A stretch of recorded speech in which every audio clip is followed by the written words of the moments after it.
Hello, and welcome to another edition of LTCC Sports. I'm Teron Whitfield, alongside my co-anchor Leanne Brothers. Today we have a wide variety of stories that are going on in the sports world. We'll also have experts in the studio to update us on the NCAA tournament and give their picks for the upcoming 2014 MLB season. But first, Leanne has a story on Phil Jackson, who has been making headlines these past few weeks. Thanks, Teron. Newly signed Knicks president Phil Jackson left the game early on Tuesday night, causing some controversy.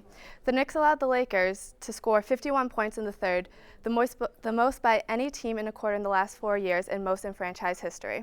Most analysts are saying it would have been better for Jackson to stay and evaluate the way the Knicks reacted to the loss to better understand their competitiveness as a team.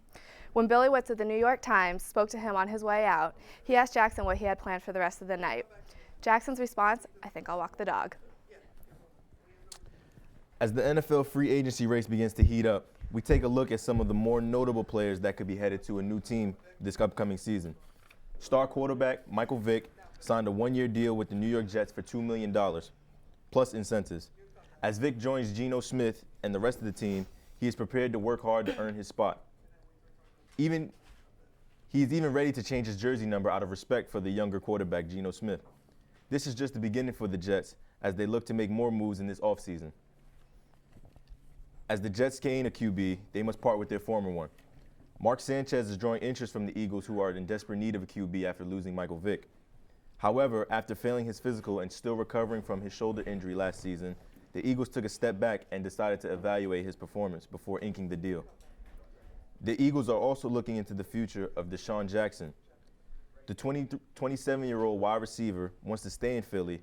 However, the coaching staff seems to be willing to release or trade Jackson if it's in the team's best interest. Jackson started in all 16 games for the Eagles last season, and he hopes to put that jersey on once again for his 8th year in the NFL. Speaking of the NFL, Buccaneers wide receiver Mike Williams was stabbed in his Tampa Bay home last Sunday. Sources say that he was stabbed in the thigh and was taken to St. Joseph Hospital in Tampa. Police suspect that the incident was a result of a feud between Williams and his brother. Williams unfortunately has become a poster child for bad luck. His 2013 season ended early due to a torn hamstring, and he is facing trespass and criminal mischief charges. As Williams hopes to overcome these obstacles and return to the field, we wish him a speedy recovery. The Diamondbacks and Dodgers kicked off the 2014 opening day series last week in Sydney, Australia. The Dodgers prevailed 3-1 over the Diamondbacks Saturday with Kershaw on the mound for the Dodgers. He allowed 1 run, 5 hits, and 1 walk in 6 2/3 innings. The same outcome proceeded on Sunday with the Diamondbacks falling again to the Dodgers 7-5. Mark Trumbo of the Diamondbacks had an RBI single in the 8th as well as a 2-run homer in the 9th to get Arizona within 2 points. It was estimated that nearly 80,000 fans had attended the weekend games at the 162-year-old Moore Park just outside downtown Sydney.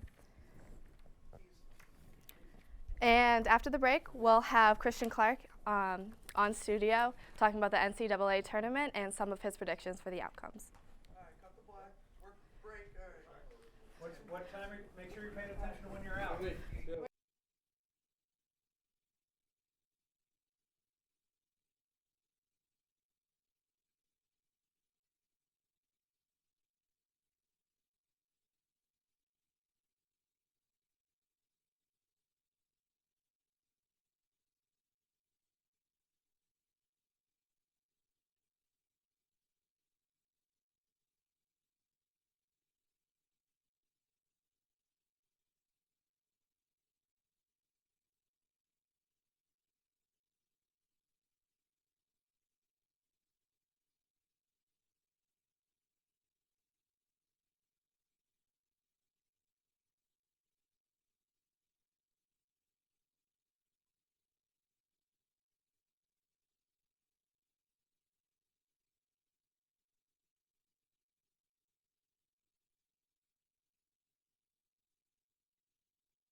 Welcome back to LTCC Sports. I'm joined here with Christian Clark, our March Madness reporter. Chris, how you doing? Doing well, thank you. Good, good. So, Chris, what a week it's been for college basketball. We've had a bunch of upsets this far, and we had a lot of overtime games, more than last year. Which game do you think was the biggest upset so far? Well, Teron, I gotta say that Duke versus Mercer has to be hands down the most disappointing game. It's like probably the most talked about game in the tournament as well. Like Friday, March 21st at PNC Arena, Mercer eliminated the Blue Devils by a score of 78-71.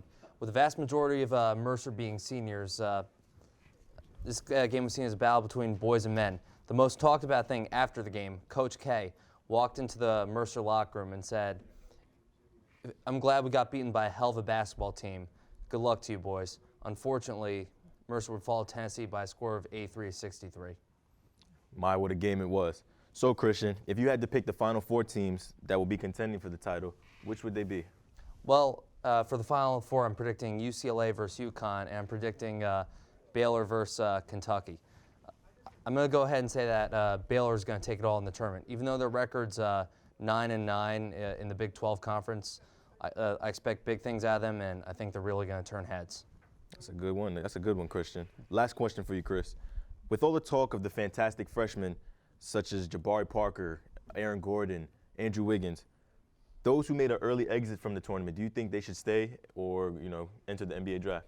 Well, Teron, I mean, while I don't think it's a good idea for them to go to the draft, I think they probably will go to the draft. I mean, if Parker and Wiggins are going to play inconsistent basketball like they did against teams like Mercer and Stanford, they're going to have serious trouble against grown men in the NBA. So I say you give them more time to develop their game and worry about going for the draft later. All right, Chris, thanks for having me. Problem. We're going to take a short break, but stick around to hear about our very own Marist Red Foxes and see how they try to make history.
Welcome back to LTCC Sports. Let's now turn our attention to our very own Marist Red Foxes. After winning their fourth MAC championship, the Marist women's basketball packed their bags for the NCAA tournament. Unfortunately, the women were not able to make it past the first round against Iowa as their 2013 season came to a close, with a final score of 87-65 this last weekend. 4 Red Foxes scored in the double digits, including Emma O'Connor, Sydney Coffey, Madeline Blaze, and senior Casey Doolin. Iowa shot 32 for 56 from the field, but the Red Foxes stayed on pace with Iowa in the first half. However, in the second half, Iowa shot 62.1% compared to Marist only 44.4%. This was the Marist's 9th consecutive NCAA tournament and 10th overall. Here's a clip from the Red Fox Network with an inside look of the tournament. 10 seconds.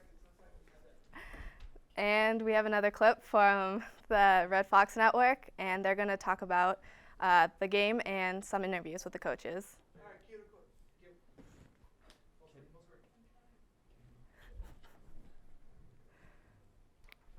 Oh, it's on. Oh, man. Can we do this again? Let's all come in tomorrow and do it.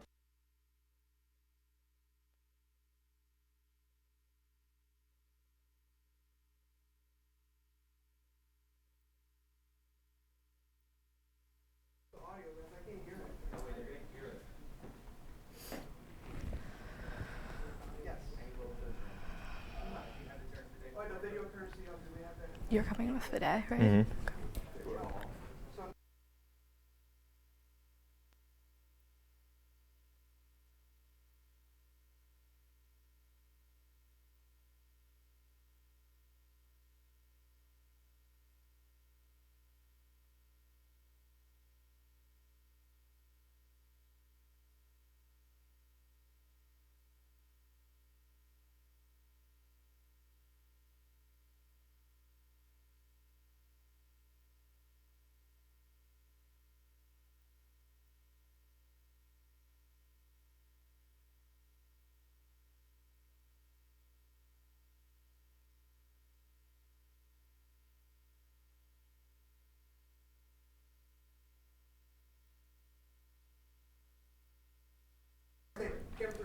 Marist's own Terrence Fidey aims to make history for himself and the school by being the first player from Marist to be in the NFL draft. The Nyack native has been working out in the Hudson Valley Sports Dome and enjoying every part of it. Even after a successful outing at the Buffalo Pro Day, Fidey felt confident that his numbers were consistent, and he remains optimistic as his moment draws near. Fidey is in contact with NFL teams and hopes to make a lasting impression on April 10th when he works out for the New York Giants. On behalf of the Marist Red Foxes, best of luck to you, Terrence. And now, we'll send it to Dan Cohen with an update on Tori Jarreau's injury from the Marist women's basketball team. After a long and battle-tested road, Tori Jarreau took the floor for the Marist Red Foxes this past season, but that was not always the case. Jarreau left Lakeland High School as the career leader in points and rebounds. She decided to take her talents to Vanderbilt, where she joined 4 other freshmen to create a promising future for the Commodores. But after just 1 year, where she felt she was too far away from home, Jarreau decided to transfer and be closer to her parents. I knew that if I came to Marist, I would have a huge support system. My family and all my friends would be able to attend my games, and that really meant a lot to me, coming from a school that was so far away. While serving her transfer year, Tori broke her wrist, and then once becoming eligible, tore her Achilles this past summer. I thought the job that she did and the job that our athletic training staff did, and Chris Campilli just did a magnificent job. I mean, I figured if she played, it might be, February, but to be able to come back that quick was just really a testament to her will to get back on the floor. I can't pinpoint a specific day, but definitely once she started actually doing sports-specific activities, any kind of basketball stuff in the gym, that she'd definitely be back for that Canisius game. I was told all different time frames. I was told 8 months, I was told 9 months, I was told up to a year for a full recovery, but I made it back in 5.5. In the regular season finale, Jarreau went off for 21 points and 14 rebounds for the Red Foxes to take a share of the conference title from Iona. Only time will tell what will happen to Tori Jarreau over the next 12 months. Maybe if she has a great year, she'll be on this. Thanks, Dan. We wish Tori a speedy recovery. Coming up next, our very own Kendall Burke. As baseball season approaches, Kendall is going to give us a little reality to go with that fantasy. Thanks, guys. As opening day soon approaches, I caught up with some local Marist students and asked about their fantasy baseball leagues, teams, and their top picks. I've done it for the past 5 years, always with my friends every year. It's something to do, when you're bored over the summer, you can just, pay attention to baseball players, look at their stats. It's exciting. It's always great to see your players do well when you draft them. Okay, so this year I mostly targeted my infield and my relief pitching. For my infield, I took Prince Fielder because he's been pretty consistent over the last couple of years. I think he's going to be good with Ian Kinsler on the Detroit Tigers. And I also took Yadier Molina. He's my favorite catcher to play with because he's always consistent, good batting average, home runs, hits for power. In terms of pitching, I mostly took relief pitchers and went for saves ERA. So I have Koji Rihara on the Red Sox. And then my two sleeper picks for my pitching were Sonny Gray and Alex Wood, who are two up-and-coming starting pitchers. They're both supposed to be really good. I figured they're kind of a low-risk, high-reward kind of pick because I took them late in the round. So hopefully my fantasy team overall will do well. Well, the top 3 fantasy baseball players, in my opinion, this year are Mike Trout, Andrew McCutchen, Clayton Kershaw. Mike Trout's the ultimate 5-tool player. You can't go wrong with him. Andrew McCutchen's been so consistent over the last few years, and he's going to continue to get better. Clayton Kershaw is the best pitcher in baseball. Low ERA, lots of strikeouts, doesn't give up a lot of hits, and his team's good enough to get him a bunch of wins. That's all from the dorms. Now back to you guys in the studio. When we get back from the break, thanks, Kenda. When we get back from the break, I'll sit down with baseball expert Ryan Calvi, and we'll give our picks and predictions for the 2014 MLB season.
Welcome back again. I'm here in studio with Ryan Calvi, our baseball expert for LTCC Sports.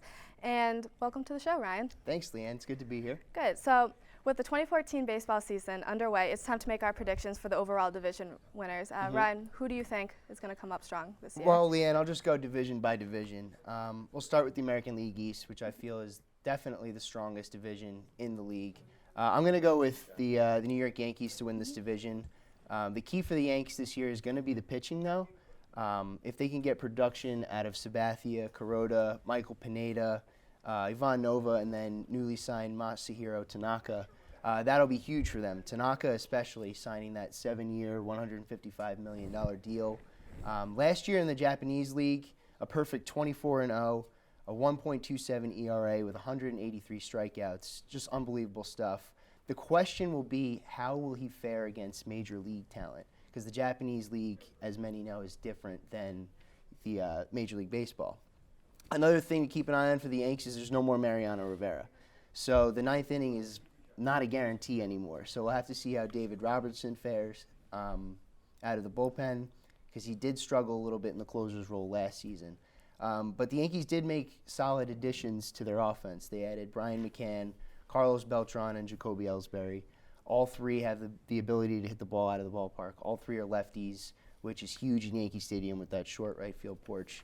And Ellsbury also adds the stolen bases factor, too, because he's so quick. So now you have Brett Gardner and Ellsbury on the base paths. Moving on to the American League Central, I picked the Tigers to win the Central, just because they have a 1-2 in their starting rotation that's as good as it gets. Justin Verlander and Max Scherzer, they're awesome. They had great seasons last year, and I expect them to have good seasons again this year.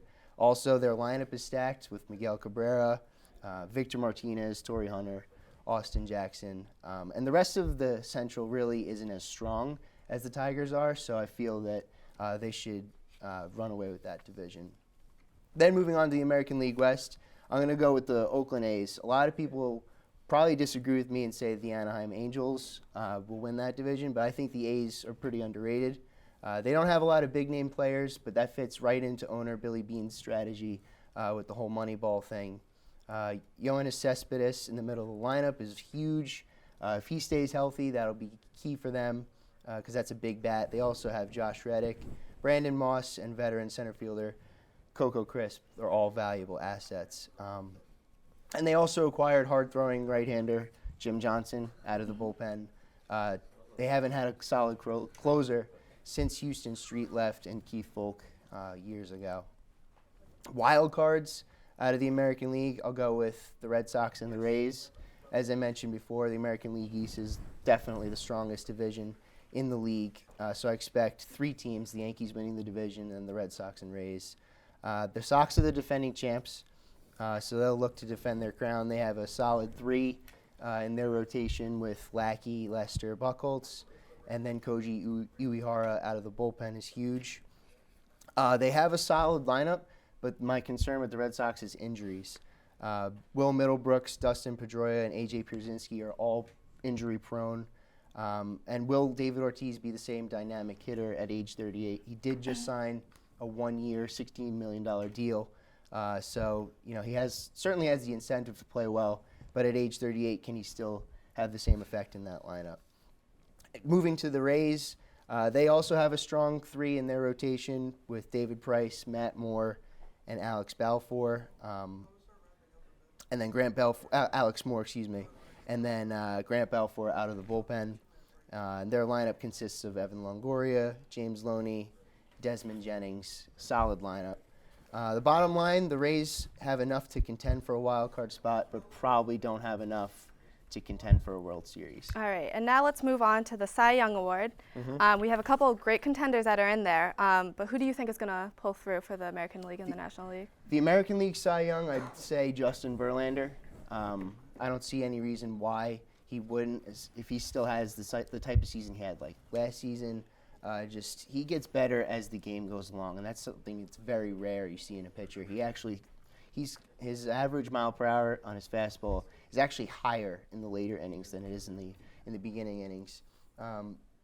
So I would go with Verlander from the American League, and I'd say Clayton Kershaw takes the Cy Young out of the National League. All right. For the Dodgers. And finally, then we have the MVP award. My pick personally for the National League, I would have to go with Andrew McCutchen. I know you have some of the same predictions as that. He was drafted by the Pirates first round in 2005, made his Major League debut in 2009.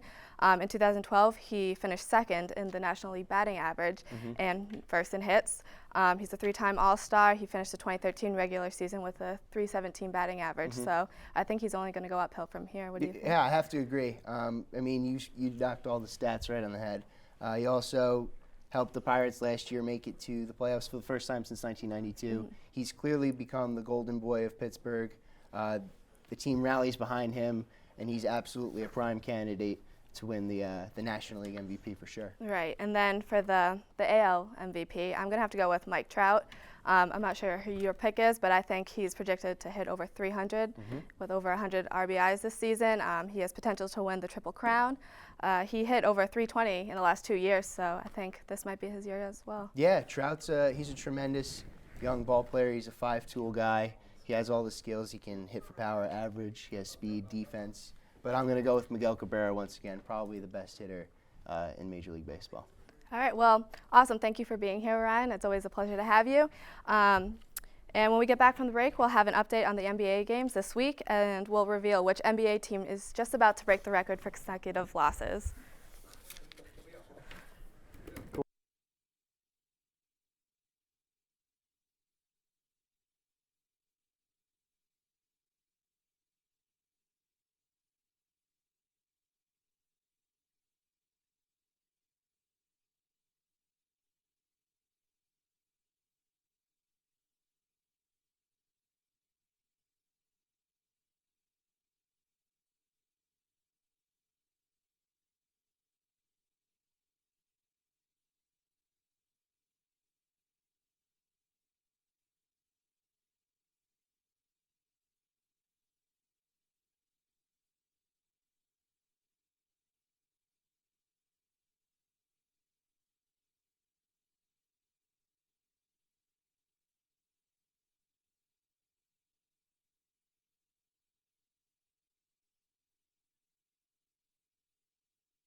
Well, welcome back from the break.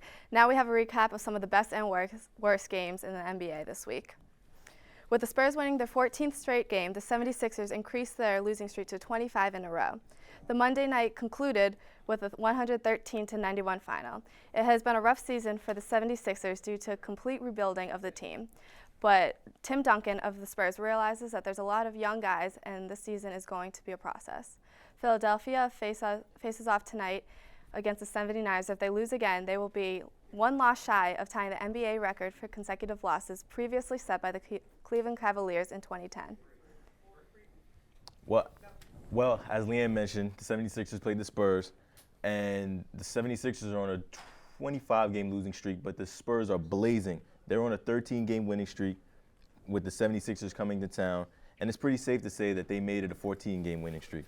The Western powerhouse demolished the 76ers with a score of 113-96. Propelled from 22 points from the newest member, Austin Daye, and 19 points from Tim Duncan, the Spurs handed the 76ers a 25th straight loss. Even though coach Greg Popovich won the game without playing 3 of his usual starters, he handled the win with class and gratitude, saying, "Hopefully we can ride this all the way to the playoffs and feel good in the playoffs as well." All right, and that's all we have today for our show. On behalf of the entire team here, I'm Leanne Brothers, and this is my co-anchor, Teron Whitfield. Thanks for tuning in today, and stay foxy, Marist. We also want to wish a happy birthday to our producer, Matt Kelly. Happy birthday, Matt. We hope you have a great day, and we hope that the show played out well enough for you, up to your standards. Thank you. Stay foxy. Stay foxy, Marist.